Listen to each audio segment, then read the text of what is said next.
திமுகவுக்கு வாக்கு செலுத்தணும், இல்ல திமுகவுக்கு வாக்கு செலுத்தக்கூடாது. இதன் அடிப்படையில் தான் தமிழ்நாட்டினுடைய தேர்தல் களம் என்பது தொடர்ச்சியாக ஒரு நரேட்டிவ தமிழ்நாட்டில் தொடர்ந்து செட் பண்ணக்கூடிய ஒரு திறமை தங்களுக்கு மட்டுமே இருப்பதாக திராவிட முன்னேற்ற கழகம் நம்பிக்கொண்டிருந்தது. ஆனால் துரதிருஷ்டவசமாக அண்ணாமலையினுடைய வருகைக்கு பிறகு இப்போ இந்த தேர்தல்ல இந்த நிமிஷம் வரைக்கும் அவங்களால ஒரு நரேட்டிவ செட் பண்ணவே முடியல. இந்த நிமிஷம் வரைக்கும் இந்த தேர்தலுக்கான நரேட்டிவ் என்ன, அவர்களால் அதை செட் பண்ணவே முடியல. அவங்க என்னென்னமோ ட்ரை பண்றாங்க. ஆன்டி நீட் அப்படின்னா தமிழ்நாட்டை சேர்ந்த ஒரு மாணவன் பிரபஞ்சன் என்ற ஒரு மாணவன் அகில இந்திய அளவில் நீட் தேர்வில் முதலிடம் பெறுகிறான். ஆன்டி நீட் இனிமே ஒர்க் அவுட் ஆகாது. இத்தனை காலத்திற்கு நாம் இங்கு தற்கொலையில் வீழ்ந்த மாணவர்களை பற்றி பேசிக் கொண்டிருக்க போகிறோம். எங்கோ ஒரு மூலையில் ஒரு பூ விற்கக்கூடிய ஒரு அம்மாவுடைய ஒரு பையன் நீட் தேர்வுல முதலிடம் பெற்று வருகிறான். அண்ணாமலை அழைத்து பாராட்டுகிறார். நேரடியா அவன் வீட்டுக்கே போறாரு. கையை பிடிச்சு குலுக்கி கையில ஒரு லேப்டாப்பை கொடுத்துட்டு வர்றாரு. சோ இனிமே இந்த ஆன்டி நீட்டுங்கிற நாடகம் இங்கு செல்லுபடி ஆகாது. சரி, எவ்வளவு நாளைக்கு தான் நீங்க ஹிந்தின்னு உருட்டுவீங்க? ஒரு பக்கம் ஆமீர் கானுடைய படத்தை வாங்கி, லால் சிங் சந்தா படத்தை வாங்கி வெளியிடுவது ரெட் ஜெயின் நிறுவனம்.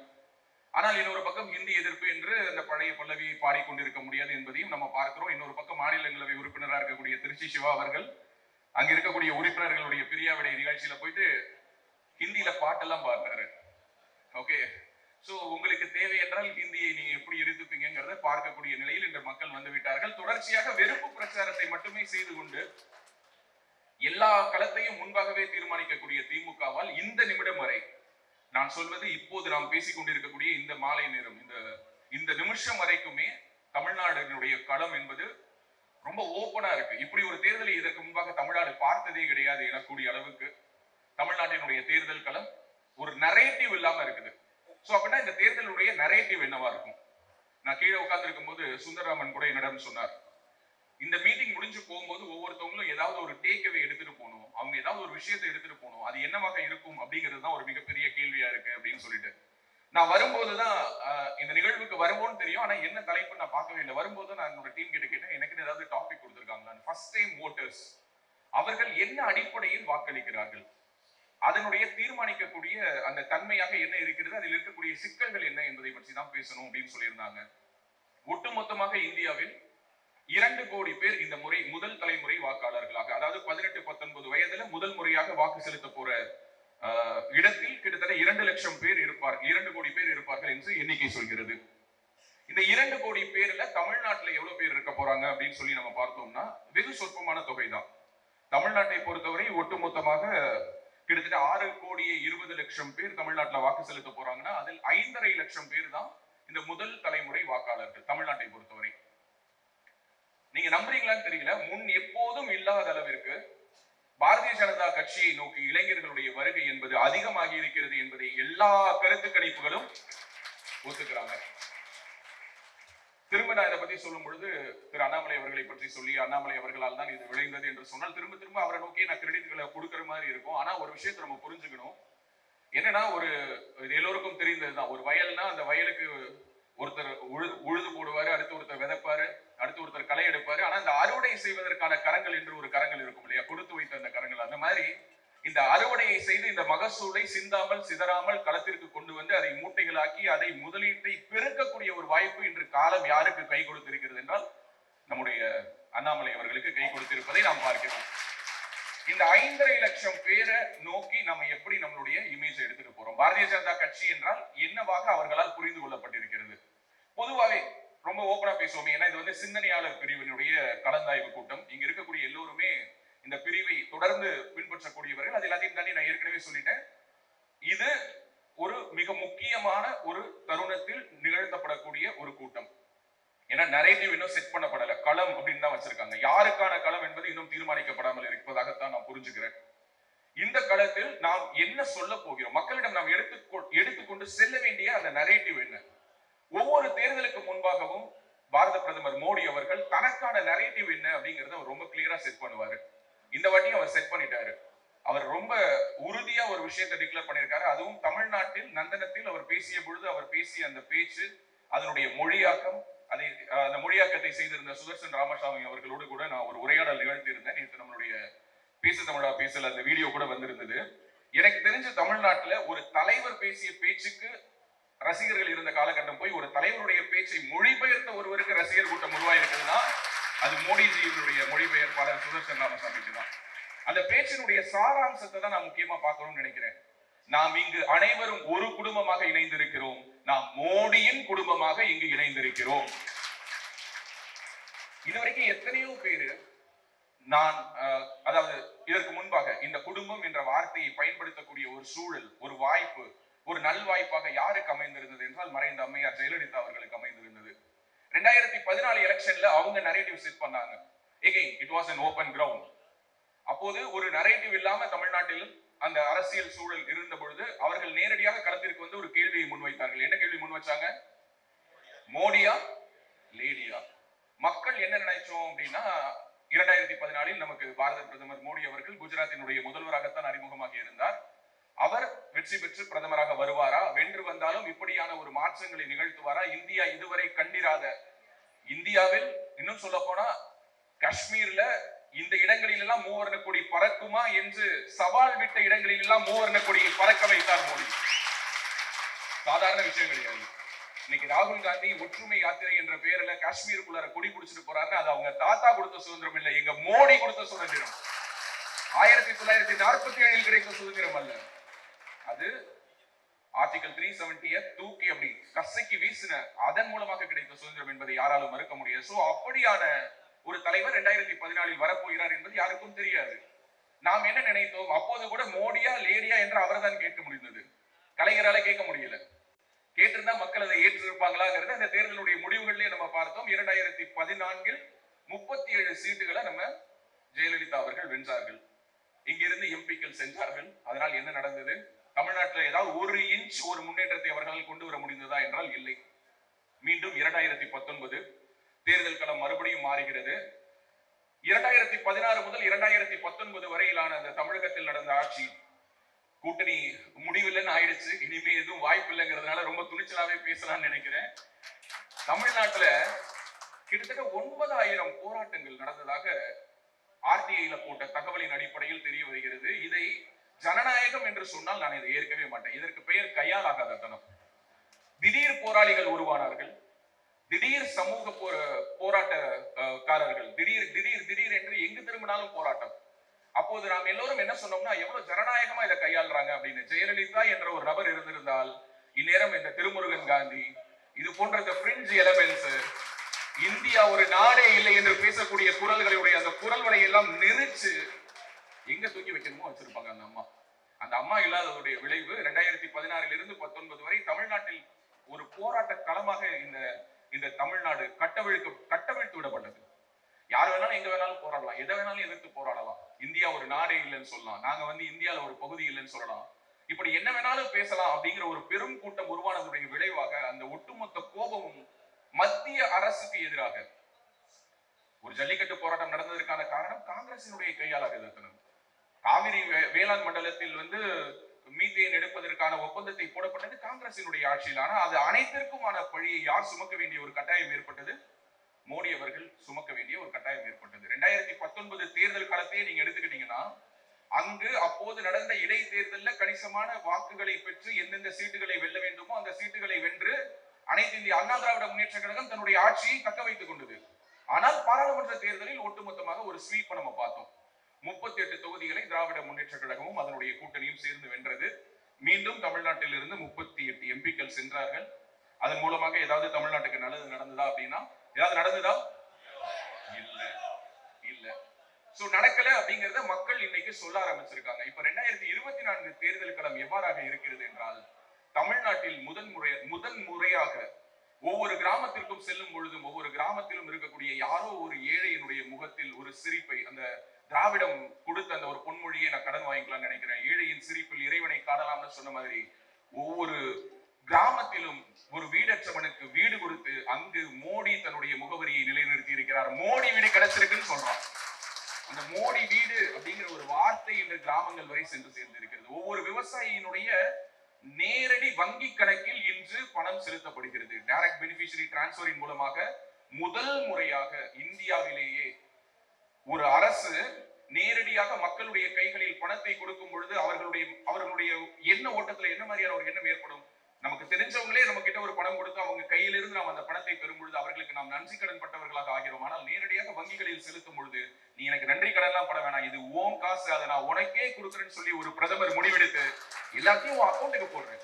சப்சிடியா அது உன் அக்கௌண்ட்டுக்கு, உனக்கு ஒரு பெனிஃபிஷரியா அது உன் அக்கௌண்ட்டுக்கு. நீ முதல் முறையாக வீடு வாங்குகிறாயா, முதல் தலைமுறையில் முதல் முறையாக உன்னிடம் நீ ஒரு வீடு வாங்குவதற்கான ஒரு ஒரு ஒரு பொருளாதாரம் உனக்கு வந்து ஒரு வீடை வாங்கும் பொழுது அதற்கான சப்சிடியை நான் நேரடியாக கொடுக்குறேன்னு சொல்லி ஒவ்வொன்றையும் அவர் நேரடியாக செய்ததனுடைய விளைவு இன்னைக்கு ஒவ்வொரு கிராமத்திற்கும் போகும்பொழுது விவசாயிகளிடம் பேசும் பொழுது சொல்கிறார்கள், மோடி காசு வருது அப்படின்னு சொல்றாங்க. அதை அவன் தன்னம்பிக்கையோடு சொல்கிறான். இந்த மழை வெள்ளத்தின் பொழுது நிவாரணம் என்ற பெயரில் ஒவ்வொரு இடத்திலும் போயிட்டு ரேஷன் கார்டை வச்சுக்கிட்டு அந்த 500 ரூபாயும் 1000 ரூபாயும் கொடுக்கிற அந்த கவர்ல கூட முதல்வர் ஸ்டாலினுடைய போட்டோவை போட்டு அச்சரித்தெல்லாம் கொடுக்கல, ஸ்டிக்கர்லாம் ஒட்டல, நேரடியாக அவர்களுடைய வங்கி கணக்கில் செலுத்தி இருக்கிறார். அதை நாம் கண்கூடாக கிராமங்களில் பார்க்க முடிகிறது.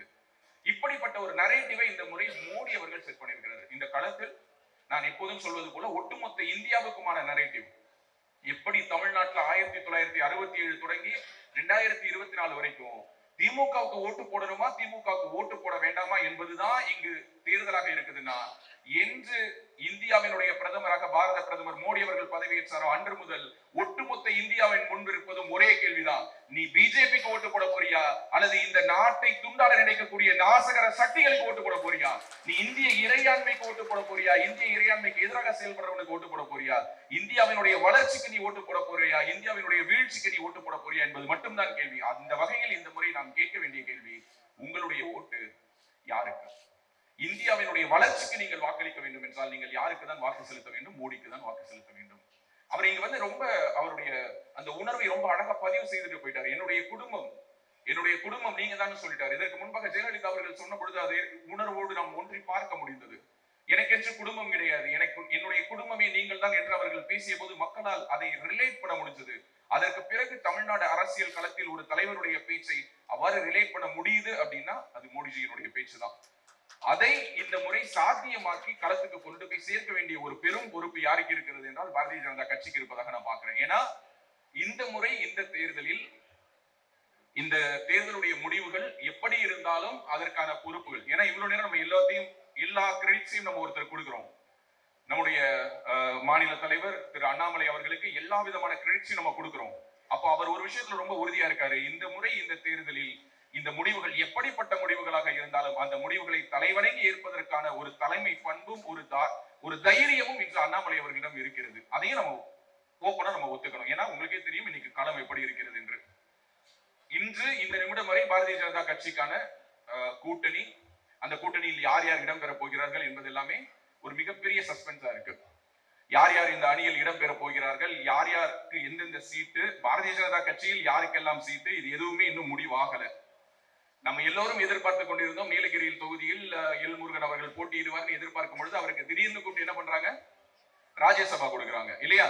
ராஜ்யசபா கொடுத்து மீண்டும் அவர் எம்பியாக தொடர போகிறார், அவர் மீண்டும் ஒரு முறை மந்திரியாகவும் தொடர்வார் என்ற ஒரு நம்பிக்கையை கொடுக்கிறார்கள். ஆனால் நாம் இதிலிருந்து எடுத்துக்கொண்டு செல்ல வேண்டிய செய்தி என்னன்னா, முதல் முறையாக தமிழ்நாட்டில் பாரதிய ஜனதா கட்சி அருந்ததிய சமூகத்தை சேர்ந்த ஒருவரை மத்திய இணையமைச்சராக்கி அழகு பார்த்ததோடு மட்டுமல்லாமல் அவருடைய பதவிக்காலம் முடியும் பொழுது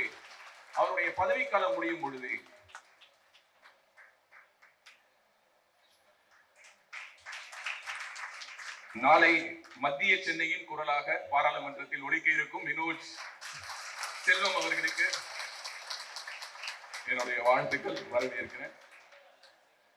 தமிழ்நாட்டுல பாரதிய ஜனதா கட்சி செய்து கொண்டிருக்கக்கூடிய சோசியல் இன்ஜினியரிங் பத்தி மக்களிடம் எடுத்துக்கொண்டு செல்ல வேண்டிய ஒரு கட்டாயம் நமக்கு இருப்பதாக நான் பார்க்கிறேன்.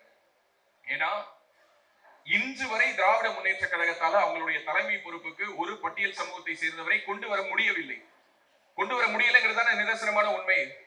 ஆனால் என்றோ தமிழ்நாடு பாரதிய ஜனதா கட்சியினுடைய மாநில தலைவராக கிருபாநிதி என்ற ஒரு பட்டியல் சமூகத்தை சேர்ந்தவர் இருந்திருக்கிறார். இவர்கள் இன்னைக்கு பாரதிய ஜனதா கட்சிக்கு சோசியல் இன்ஜினியரிங் பத்தி பாடம் எடுப்பதா இருக்கட்டும், சமூக நீதி பத்தி பாடம் எடுப்பதெல்லாம் மிகவும் சிறுபிள்ளைத்தனமா இருக்குது. பல இடங்கள்ல நீங்க தமிழகம் முழுக்க பயணிச்சு நீங்க பல இடங்கள்ல பேசும்பொழுது அவங்க சொல்லக்கூடியது என்னன்னா, மோடிஜிய இன்னமும் என்னவா நினைச்சிட்டு இருக்காங்கன்னா, அவர் ஒரு பிராமின், அவர் ஒரு பார்ப்பன சமூகத்தை சேர்ந்தவர்னு. தவறு கிடையாது, அப்படி இருந்தாலுமே ஒன்றும் பிரச்சனை கிடையாது. ஆனா தமிழ்நாட்டு அரசியலுக்கு அவர் யாருன்னு சொல்ல வேண்டிய ஒரு கட்டாயத்தை இங்க இருக்கக்கூடிய இந்த அரசியல் அழுத்தம் ஏற்படுத்தி இருக்கிறது இல்லையா? ஒரு ஓபிசி லீடர் தான் ஒட்டுமொத்த இந்தியாவையும் ஆண்டு கொண்டிருக்கிறார்னு சொன்னா அதற்கு எதிராக உடனடியாக வேறொரு தரவை எடுத்துட்டு வராங்க. இல்ல இல்ல, அவருடைய சமூகம் என்று வரை ஓபிசியாக இருந்தது, என்று அவர் வந்து ஃபார்வர்ட் கம்யூனிட்டிக்குள்ளார வந்தாரு அப்படின்னு சொல்லிட்டு எடுத்துட்டு வரும்பொழுது அதையெல்லாம் உடைத்து பேச வேண்டிய ஒரு அவசியம் வந்திருப்பதாக நான் நினைக்கிறேன். முதல் தலைமுறை வாக்காளர்களுடைய கண்களில் அவர்கள் சூஸ் பண்ணணும்னு நினைக்கக்கூடிய ஆப்ஷன்ஸா தமிழ்நாட்டில் இருக்கக்கூடிய சில கட்சிகள் அப்படின்னு சொல்லி நம்ம எடுத்து பார்த்தோம்னா அவை எல்லாமே எவ்வளவு போலியாக அந்த இளைஞர்களை ஈர்க்கிறது அல்லது அவர்களை மடைமாற்றுகிறது என்பதற்கு ஒரு மிகச்சிறந்த உதாரணமாக உங்கள் முன்னாடி மேடையில் இருக்கக்கூடிய நானே இருக்கிறேன். ஏன்னா இன்னைக்கு தமிழ்நாட்டுக்குள்ளார முதல் தலைமுறை வாக்காளர்கிட்ட போயிட்டு நீ யாருக்கு ஓட்டு போடுவேன்னு கேட்டா அவனுடைய வாயிலிருந்து வரக்கூடிய வார்த்தை, அதாவது பிஜேபியை தவிர்த்து பிஜேபிக்கு ஓட்டு போடுவேன்னு சொல்லக்கூடிய அந்த நபர்களை தவிர்த்து விட்டு பார்த்தால் அவர்களுடைய வாயிலிருந்து வரக்கூடிய ஆப்ஷன்ஸ் ஓகே வேற என்னென்ன கட்சிகள் எல்லாம் சொல்லுவாங்க? என்ன சொல்லுவாங்க? ரெட்டை இலையா? ஓகே, வேற நாம் தமிழர். அப்புறம் ஓகே, போன தேர்தலில் ஒரு கணிசமான ஒரு கூட்டம் வந்து மக்கள் நீதி மையம் அப்படின்னு, மக்கள் மீதி மையம் இருக்கு இல்லையா, அதையும் சொன்னார்கள். நிச்சயம் அவர்கள் இந்த முறை அதை சொல்ல மாட்டார்கள் என்று நம்புறேன். இந்த ஒரு ராஜ்யசபா தான் அவருக்கு வேணும் அப்படின்னா அட்லீஸ்ட் அந்த டிவியாவது உடைக்காம இருந்திருக்கலாம்னு சொல்லி திரு அண்ணாமலை அவர்கள் சொன்ன மாதிரி இதுக்குத்தான் இவ்வளவா அப்படிங்கிற மாதிரி தான் அவருடைய நடவடிக்கை இருந்தது. இங்க இருக்கக்கூடிய இளைஞர்களை திசை திருப்பக்கூடிய வகையில ஓகே நீங்க சொன்ன மாதிரி அந்த கட்சிகள் ஒரு சில கட்சிகளாக நீங்கள் சொன்னது, அது திமுகவா இருக்கட்டும், அதிமுகவா இருக்கட்டும், மக்கள் நீதி மையமாக இருக்கட்டும், நாம் தமிழராக இருக்கட்டும், நாங்கள் மாற்று என்று சொல்லி வரக்கூடிய எந்த ஒரு கட்சியும் மாற்றே கிடையாது என்பதை நாம் இந்த மக்களுக்கு புரிய வைக்க வேண்டிய ஒரு கட்டாயம், ஒரு அவசியம் நமக்கு இருக்குது. ஏன்னா அடிக்கடி சொல்லுவாங்க ஊர் பக்கத்துல எல்லாம், வெறுங்கரண்டியை வச்சிருக்கிறவங்க எப்படி வேணாலும் ஆட்டலாம், என்ன கரண்டி வச்சிருக்கவங்க பார்த்து பக்குவமா தான் ஆட்டணும் அப்படின்னு. அந்த மாதிரி இவங்க எல்லாம் வெறுங்கரண்டிங்கிறதுனால என்ன வேணாலும் பேசலாம். இந்த மாதிரியான ஒரு பெரும் கூட்டத்தில் பிரதிநிதியாக நான் அந்த பக்கத்துல இருந்து இதே மேடையில் நின்று நான் ஒரு பெரிய நெய்தல் படையை அமைச்சு நேரடியா போயிட்டு நான் வந்து தனி இலத்தையே வாங்கி கொடுத்துருவேன் ஒருத்தர் பேசும்பொழுது நான் கைத்தட்டி ரசிச்சிருக்கேன். ஆனா எனக்கு அதுக்கு பிறகுதான் தெரிஞ்சது, இங்கே இருந்து ராமேஸ்வரத்துல ஒரு குறிப்பிட்ட பார்டருக்கு அந்த பக்கம் போனோட கோஸ்டல் கார்டு துப்பாக்கியை வச்சு ஒண்ணு சுட்டுருவான் அப்படின்னு. அப்படியான ஒரு அறியாமை நிறைந்த ஒரு கூட்டத்தை உருவாக்கி ஒரு காணல் நீர் போன்ற ஒரு விஷயத்தை பேசி பேசி மடைமாற்றக்கூடிய ஒரு தன்மை தமிழ்நாட்டில் கடந்த 10 ஆண்டுகளில் அதிகமாகி இருக்கிறது. அவர்களிடம் பேச வேண்டிய ஒரு அவசியம் நமக்கு இருக்கிறது. மாற்றம்னா என்ன, நீ எதை மாற்றம் என்று நினைக்கிற? ஒரு சிலரிடம் போனோம்னா ஊழல் இல்லாத ஒரு ஆட்சிங்குவா, அவனிடம் நாம் பேச வேண்டிய அவசியம் இருக்கிறது. நீ சொல்லு, கடந்த 10 ஆண்டுகள்ல தமிழ்நாட்டுல எத்தனை ஊழல்கள் நடந்ததாக திமுகவும் அதிமுகவும் மாறி மாறி தங்களை குற்றம் சாட்டி கொண்டார்கள். என்ன சொல்லி ஸ்டாலின் ஓட்டு கேட்டாரு? கோவையில் பேசும் பொழுது 100 நாட்களுக்குள் வேலுமணியை நான் கைது செய்து சிறையில் அடைப்பேன்னாரு. 3 வருஷம் ஆச்சு. ஒண்ணு வேலுமணி ஊழல் பண்ணலன்னு சொல்லு, இல்ல நீ சொன்னது பொய்ன்னு சொல்லு. ரெண்டுல ஏதாவது ஒண்ணுதானே சொல்ல முடியும்? ரெண்டுல ஏதாவது ஒண்ணுதானே உண்மையா இருக்க முடியும்? ரெண்டுமே உண்மையா இருக்க முடியாது இல்ல. அப்போ கடந்த 10 ஆண்டுகளாக ஒரு ஆட்சி மத்தியில் ஆண்டு கொண்டிருக்கக்கூடிய ஒரு தவ புதல்வர், இந்தியா இதுவரை கண்டிராத ஒரு தலைமுகன் பாரத பிரதமர் மோடி ஆட்சியில ஒரு ஊழலை சொல்லு, ஒரு சின்ன ஒரு ஊழல். அதற்கு முன்பாக இந்தியா பார்க்காத ஊழல்கள் கிடையாது. காற்றை கூட விற்று ஊழல் செய்ய முடியும் என்று நிரூபித்ததுதான் இங்க இருக்கக்கூடிய திராவிட மாடல். ஆனால் இங்க இருக்கக்கூடிய ஒட்டுமொத்த காற்றையும் தேசிய காற்றாக மாற்றி சுவாசிக்க வைத்ததுதான் தேசிய மாடல் என்பதை நாம் இளைஞர்களிடம் கொண்டு சேர்க்க வேண்டும். 10 வருஷம் கிளீன் கவர்னன்ஸ். சோ அப்படின்னா ஊழல் அப்படிங்கிறது தான் உன்னுடைய ஓட்டு அளிப்பதற்கான ஒரு இலக்கணம் நீ நினைச்சீங்கன்னா நீ யாரதான் நீ தேர்வு செய்யணும்?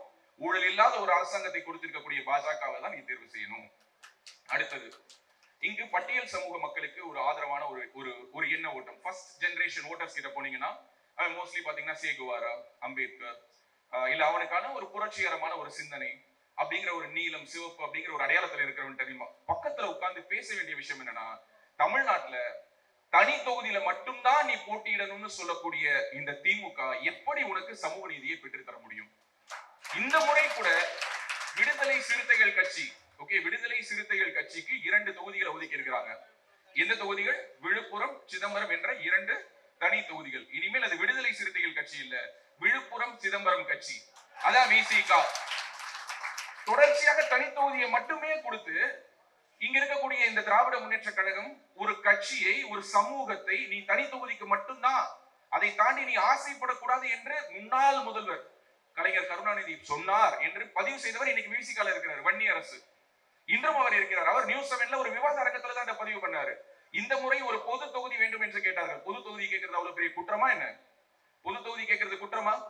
இல்ல. ஆனால் இந்த முறையும் 2 தொகுதி தான். அந்த 2 தொகுதியுமே தனி தொகுதிகள் தான் என்று சொல்வதன் மூலமாக நீலம் என்ற ஒரு சிந்தனை, அதாவது இங்க நாங்க வந்து லிபரலா பேசுறோம், நாங்க வந்து ஒரு விடுதலை உணர்வை பேசுகிறோம் என்று பேசி வரக்கூடிய இளைஞர்களிடம் நாம் சொல்ல வேண்டிய விஷயம் என்னன்னா, நீ பாஜகவை பாரு. பாஜக என்று SC அமெண்ட்மெண்ட் கொண்டு வந்ததா இருக்கட்டும், ஓபிசிக்கான அனைத்து விதமான உரிமைகளையும் ஒவ்வொரு மாநிலத்திலும் நிறைவேற்றிய விதமாக இருக்கட்டும், இன்று பட்டியல் சமூக மக்களினுடைய உயர்வுக்கு ஒட்டுமொத்த இந்தியாவிலும் குரல் கொடுக்கக்கூடிய கட்சியாக பாரதிய ஜனதா கட்சி மட்டும்தான் இருக்கிறது. பாரதிய ஜனதா கட்சி செய்திருக்கக்கூடிய ரிஃபார்மேஷன்ஸ் எடுத்து பேசு, சும்மா நீ பேசாங்க. SC அமெண்ட்மெண்ட் கொண்டு வந்ததன் மூலமாக என்ன மாற்றங்கள் வந்திருக்கிறது, ஒட்டுமொத்த இந்தியாவிலும் எத்தனை ஓபிசி லீடர்களை, எத்தனை பட்டியல் சமூகத்தை சார்ந்த தலைவர்களை உருவாக்கி அழகு பார்த்திருக்கிறார்கள். ஏங்க தமிழ்நாட்டை எடுத்துக்கோங்க.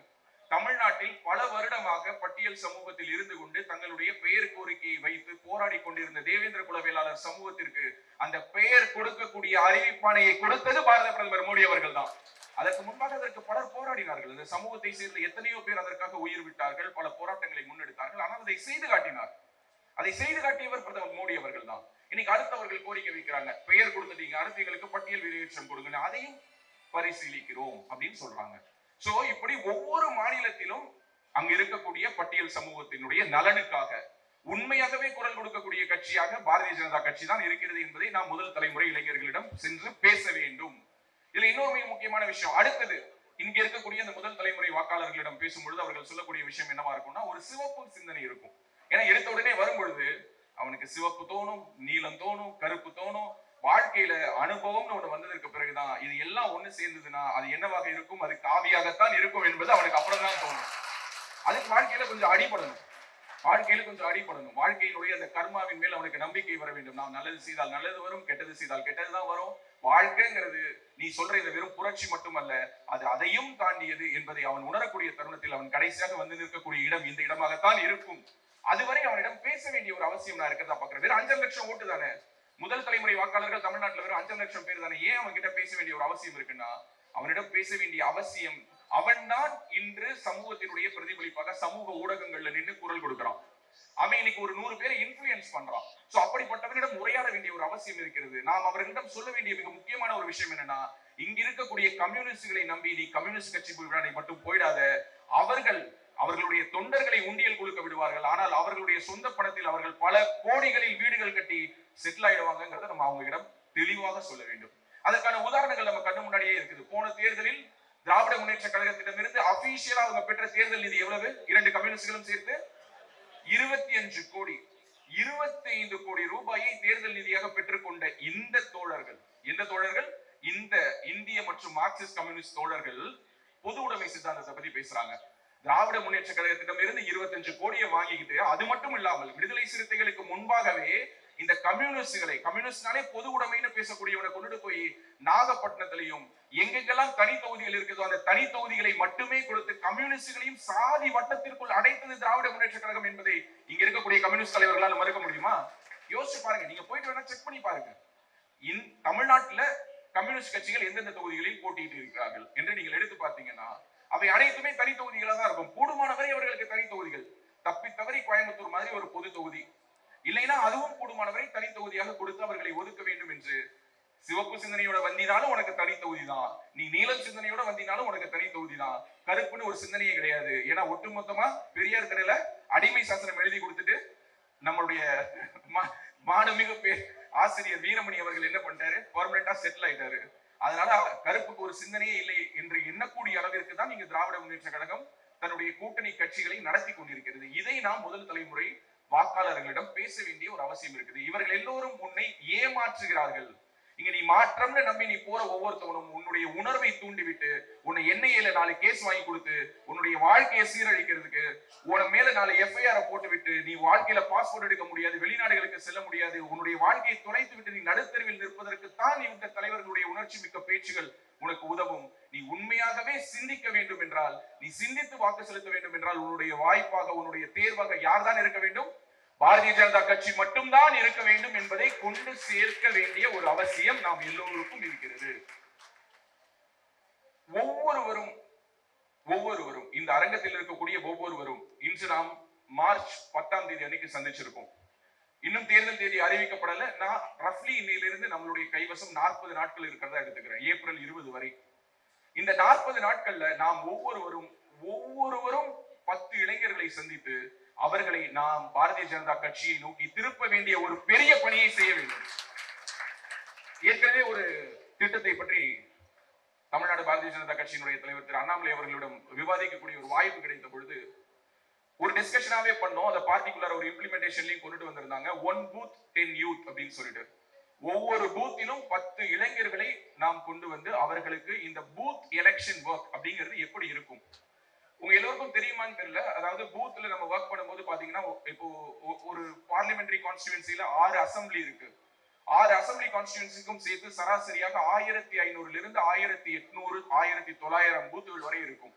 இந்த 1900 பூத்துக்கும் பொதுவாக சொல்லக்கூடிய விஷயம் என்னன்னா, நீங்க வந்து பூத்ல ஆள் போடுறதுக்கு கூட உங்கள்ட்ட கெப்பாசிட்டி இல்ல, ஒரு பூத்துக்கு உங்களால பூத் ஏஜென்ட் போட முடியாத ஒரு கட்சியாக இருக்குதுன்னு நான் வேணா எழுதி வச்சுக்கோங்க. இந்த முறை தமிழ்நாட்டில் பாரதிய ஜனதா கட்சி வாங்க போற வாக்குகள்ல அவங்களுக்கு தெரியும் எந்தெந்த பூத்துகளில் எல்லாம் பாரதிய ஜனதா கட்சிக்கு பூத் ஏஜென்டே போடலைனாலும் அங்கு விழக்கூடிய ஓட்டுகளின் மூலமாக ஒரு செய்தியை உறுதியாக சொல்வார்கள், தமிழ்நாடு ஒரு அரசியல் மாற்றத்திற்கு தயாராகிவிட்டது என்று.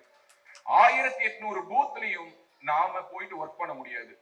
நீங்களோ நானோ யாருமே போயிட்டு பிராக்டிகலா ஒர்க் பண்ண முடியாது. ஆனா நம்ம எல்லோராலும் அடுத்த 40 நாட்கள்ல குறைந்தபட்சம் 10 பேரை சந்திச்சு அந்த 10 பேரை நம்மால் பாரதிய ஜனதா கட்சிக்கு வாக்கு செலுத்த வைக்க முடியுமா முடியாதா? முடியுமா முடியாதா? முடியும். சோ அந்த முடியும் என்ற ஒரு வார்த்தையை தான் நான் இந்த சபையிலிருந்து நான் உங்களுக்கு கொடுக்கக்கூடிய ஒரு டேக் அவேவா நான் சொல்லக்கூடிய ஒரு செய்தியாக சொல்லணும்னு நினைக்கிறது அதுதான். ஒவ்வொருவரும் அடுத்த 40 நாட்களும் மிக தீவிரமான நம்ம மற்றவர்கள் மாதிரி நாடி நரம்பெல்லாம் முறுக்கிற மாதிரி கைகளை உயர்த்தி மேடையில தட்டி செருப்பை தூக்கி காட்டி அப்படியெல்லாம் இல்லை. நாகரிகமான முறையில என்னென்ன நலத்திட்டங்கள் இந்தியா என்ற ஒரு நாடு பொதுவாக, ஏன்னா இப்ப நம்மளுடைய நாட்டினுடைய வளர்ச்சி அப்படின்னு சொல்லி பேசினாலே உடனடியாக என்ன சொல்லுவாங்க, ஒரு பக்கம் வளர்ச்சியை பத்தி பேசுறீங்க, இன்னொரு பக்கம் வந்து டிஜிட்டல் தெருவெங்கும் பிச்சைக்காரர்கள் இருக்காங்க, ஒரு பக்கம் டிஜிட்டல் இந்தியான்னு சொல்றீங்க அப்படின்னு. இவர்களை எல்லாம் நாம் ஒன்றை சொல்லி இவர்களுக்கு புரிய வைக்க வேண்டும். ஏன்னா இன்னைக்கு ஒவ்வொரு இடத்திலும் இந்த டிஜிட்டல் டிரான்சாக்ஷன்ஸ் வந்திருக்கிறதன் மூலமாக சிறு குறு வணிகம் செய்யக்கூடியவர்கள் அந்த காசை சிந்தாம செதறாம வீட்டுக்கு எடுத்துட்டு போறாங்க. அவங்களுடைய வாழ்வாதாரம் மேம்பட்டு இருக்கிறது. இந்த மாதிரி ஒவ்வொரு செக்டார் வைஸ் நடந்திருக்கக்கூடிய விஷயங்களை பேசுங்க. நீங்க பேசின உடனேவே அங்க ஒரு அக்செப்டன்ஸ் வராது, அங்க ஒரு சின்ன ஒரு விலகல் இருக்கும். இல்ல நீங்க என்னதான் சொன்னீங்கனாலும் அது எல்லாத்தையும் மீறி இங்க தமிழ்நாட்டினுடைய உரிமைகளை பாஜக பறிக்கிறாங்கல்ல அப்படின்னு சொல்லுவாங்க. அவங்க கிட்ட ஒரே ஒரு கேள்வி கேளுங்க, தமிழ்நாட்டினுடைய உரிமைகளை பாஜக எங்க பறிச்சாங்க? நீ ஒரு 3 விஷயம் சொல்லுங்க. அந்த 3 விஷயத்தை சொல்ல முடியாத ஒரு சூழலில் தான் தமிழ்நாட்டினுடைய இளைஞர்கள் இருப்பார்கள். அப்போது அவர்களிடம் சொல்லுங்கள், ஒட்டுமொத்த இந்தியா என்ற ஒரு நாடு வலுவாக கட்டமைப்போடு இல்லை என்றால், இந்த இந்தியாங்கிற ஒரு நாடு சிதறிடுச்சுன்னா இதை எதையுமே பேசுறதுக்கான வாய்ப்பே இருக்காது. இந்தியாங்கிற நாடு அந்த இறையாண்மையோடு கட்டி காக்கப்பட வேண்டும் என்றால் அதற்கு ஒரு உறுதியான தலைமை தேவை, ஒரு உறுதியான உண்மையான தலைவன் தேவை. அந்த தலைவராக இன்று மோடி மட்டும்தான் இருக்கிறார். நீ மோடியை விட ஒரு பெஸ்ட் ஆப்ஷன் நீ காட்டு, நம்ம இந்த விவாதத்தை தொடர்வோம்னு சொல்லுங்க. பேசி தான் நாம் இந்த மண்ணில் நம்முடைய மாற்றத்தை நம்மால் உருவாக்க முடியும். அந்த ஒரு மாற்றத்தை நிச்சயமாக உருவாக்கக்கூடிய ஒரு களமாக இந்த தேர்தல் களம் இருக்கும் என்று நான் உறுதியா நம்புறேன். தமிழ்நாடு முழுக்க கிட்டத்தட்ட 100க்கும் மேற்பட்ட சட்டமன்ற தொகுதிகளில் பயணித்து பார்த்த அளவிற்கு என்னால் ஒரு விஷயத்தை உறுதியாக சொல்ல முடியும். தமிழ்நாடு பாரதிய ஜனதா கட்சியினுடைய ஒட்டுமொத்த வாக்கு சதவீதம் யார் வேணாலும் கூட்டணியில் இருக்கலாம், இல்லாமல் போகலாம், எப்படிப்பட்ட அணி வேணாலும் எதிர்பக்கத்தில் அமையலாம். 20% எப்போதோ தாண்டி விட்டது தமிழ்நாடு பாரதிய ஜனதா கட்சி. இன்று மாநில தலைவர் 25% நாம் தாண்டி விட்டோம் என்று சொல்கிறார். போன வாரத்தில் பார்க்கும் பொழுது அவர் ஒரு பேட்டியில சொல்லியிருப்பாரு, 20ல இருந்து 23 வந்துச்சுன்னா ஜெயிக்க முடியாது, 25 தாண்டாதான் ஜெயிக்க முடியும், 20ல இருந்து 23 அப்படிங்கிற இடத்துக்கு நாங்க நகர்ந்துட்டோம் அப்படின்னு. இது ஒரு குரூஷியலான ஒரு பாயிண்ட். ஒவ்வொரு தொகுதியிலும் சராசரியாக 15 லட்சம் வாக்காளர்கள் இருக்கிறார்கள். அந்த 15 லட்சம் வாக்காளர்களில் பாரதிய ஜனதா கட்சிக்கென்று இருக்கக்கூடிய ஓட்டு எவ்வளவு? நம்முடைய ஓட்டு என்று நமக்கு தெரியக்கூடிய அந்த பூத்துகள் அப்படின்னு சொல்லி பார்த்தோம்னா 1800 பூத்துல 500 பூத் இருக்குன்னா அந்த 500 பூத்துகளுக்கு நம்ம கொடுக்கக்கூடிய போக்கஸ் என்ன? அதை தாண்டி யாருக்கு வாக்கு செலுத்துவது என்று தெரியாமல் இருக்கக்கூடிய அந்த குழப்பத்தில் இருக்கக்கூடிய அவர்களிடம் சென்று நாம் கேட்க வேண்டிய கேள்வி என்னன்னா, யாருக்கு நீ வாக்கு செலுத்த போற? சீமானுக்கு நீ ஓட்டு போட போறியா? அது செல்லாத ஓட்டு. கமலுக்கு நீ ஓட்டு போட போறியா? அது செல்லாத ஓட்டு. நீ இந்த முறை வேறு எந்த கட்சிக்கு போட்டாலும் அந்த ஓட்டுகள் செல்லாத ஓட்டு தான். மீண்டும் இந்தியாவினுடைய பிரதமராக மோடி தான் வருவார் என்று ஒட்டுமொத்த உலகத்தினுடைய அத்தனை சர்வேக்களும் சொல்லிடுச்சு. நாங்க சொல்ல வேணாம், இந்திய ஊடகங்கள் சொல்லல, உலக ஊடகங்கள் சொல்லிட்டு இருக்காங்க. அப்போ நீ இங்கிருந்து தேர்வு செய்து அனுப்பக்கூடிய ஒரு நபர் உன்னுடைய தொகுதிக்கான விஷயங்களை கேட்டு பெற்று தர வேண்டும் என்றால் அவர்கள் யாருடைய பிரதிநிதியாகத்தான் இருக்க முடியும்? மோடியினுடைய பிரதிநிதியாகத்தான் இருக்க முடியும். அவர்கள் மோடியின் குடும்பத்தை சேர்ந்தவர்களாகத்தான் இருக்க முடியும். அப்படிப்பட்ட நல்லவர்களை தேர்வு செய்தால்தான் நீ உன்னுடைய தொகுதியை வளர்ச்சி பாதையை நோக்கி எடுத்துட்டு போக முடியும்ங்கிறது நம்ம அவர்களிடம் சொல்ல வேண்டும். 2021 திராவிட முன்னேற்ற கழகம் வென்று வந்ததற்கு பிறகு உள்ளாட்சி தேர்தல் வந்தது. அந்த உள்ளாட்சி தேர்தல்ல என்ன மாதிரியான ஒரு ரிசல்ட் வந்தது அப்படிங்கறத திரும்ப யோசிச்சு பார்த்தோம்னா தெரியும். 2021 தேர்தலில் கிட்டத்தட்ட 65 இடங்களை தனித்தும் கூட்டணியாக சேர்ந்து 75 இடங்களை பெற்ற அனைத்து அண்ணா திராவிட முன்னேற்ற கழக கூட்டணியால் அப்படிப்பட்ட வெற்றியை பெற முடியவில்லை. என்ன காரணம்? மக்கள் என்ன நினைச்சாங்க? இங்க கவர்மெண்ட் திமுக கவர்மெண்ட். அப்போ நாம செலக்ட் பண்ணி அனுப்பக்கூடிய லோக்கல் பாடிஸும் யாராதான் இருக்கணும்? திமுகவை சேர்ந்தவர்களாக இருந்தால், திமுக கவுன்சிலராகவோ, திமுக மேயராகவோ, திமுக சேர்மனாகவோ இருந்தால் நலத்திட்டங்கள் வரும் என்று நம்பினார்கள் இல்லையா? அந்த நம்பிக்கையை நாம் மீண்டும் அவர்களிடம் விதைத்து நாம் சொல்ல வேண்டியது என்னன்னா, 2024 பிரதமர் மோடி தான். உனக்கு தேவை எம்பியா இல்ல உன்னுடைய தொகுதியில் இருந்து ஒரு மந்திரியா என்பதை நீ முடிவு செய். பாஜகவிற்கு நீ போடக்கூடிய ஒவ்வொரு ஓட்டும் உன்னுடைய தொகுதிக்கு ஒரு எம்பியை மட்டும் பெற்று தரவில்லை. நாளைக்கு நீ ஜெயிச்சு இங்கிருந்து அனுப்பக்கூடிய உன்னுடைய வாக்கை செலுத்தி நீ வெற்றி பெற வைக்கக்கூடிய அந்த ரெப்ரசன்டேட்டிவ் உன்னுடைய தொகுதியை சேர்ந்த ஒரு எம்பியாகவும் இருக்கலாம், ஒரு MOS ஆகவும் இருக்கலாம், ஒரு கேபினெட்டாகவும் இருக்கலாம், அது நம்முடைய வினோத் செல்வமாகவும் இருக்கலாம் என்று சொல்லி இந்த நேரத்தில் இந்த நிகழ்வில் இருந்து நாம் எடுத்து செல்ல வேண்டிய அந்த டேக்அவேவாக மீண்டும் ஒரு முறை சொல்றேன். ஒவ்வொருவரும் ஒவ்வொரு அடுத்து வரக்கூடிய 40 நாட்களிலும் தலா 10 பேரை சந்தித்து பாஜகவுக்கு வாக்கு செலுத்த வேண்டிய அவசியத்தை தொடர்ந்து பேசுங்கள். 10 வருடமாக ஒருவர் பேசிக்கொண்டே இருக்கிறார். செல்லும் இடமெல்லாம் இந்தியாவினுடைய பெருமையை பற்றி பேசிக்கொண்டே இருக்கிறார். பாரத பிரதமர் மோடி அவர்கள் பேச இன்று ஒட்டுமொத்த உலகமும் இந்தியாவை பற்றி பேசிக் கொண்டிருக்கிறது. இந்தியா தன்னுடைய அந்த உன்னத நிலையை அடையக்கூடிய ஒரு வாய்ப்பை அடுத்த 5 ஆண்டுகளில் பிரதமர் மோடி அவர்கள் உருவாக்குவார். இந்தியா இதற்கு பிறகும் மோடி போன்ற ஒரு தலைவரை பார்க்க போவதே கிடையாது. அப்படிப்பட்ட ஒரு மகானுடைய ஆட்சியில் அவருக்கு வாக்கு செலுத்துவதற்கான ஒரு வாய்ப்பை கொடுத்திருக்கக்கூடிய அந்த எல்லாம் வல்ல இறைவனுக்கும் இயற்கைக்கும் நன்றி சொல்லி இந்த மேடையை எனக்கு அழைத்த சிந்தனையாளர் பிரிவுக்கு மீண்டும் ஒரு முறை என்னுடைய வாழ்த்துக்களையும் வணக்கங்களையும் தெரிவித்து விடைபெறுகிறேன். பாரத் மாதா கி, பாரத் மாதா கி, பாரத அன்னையின் புகழ். நன்றி.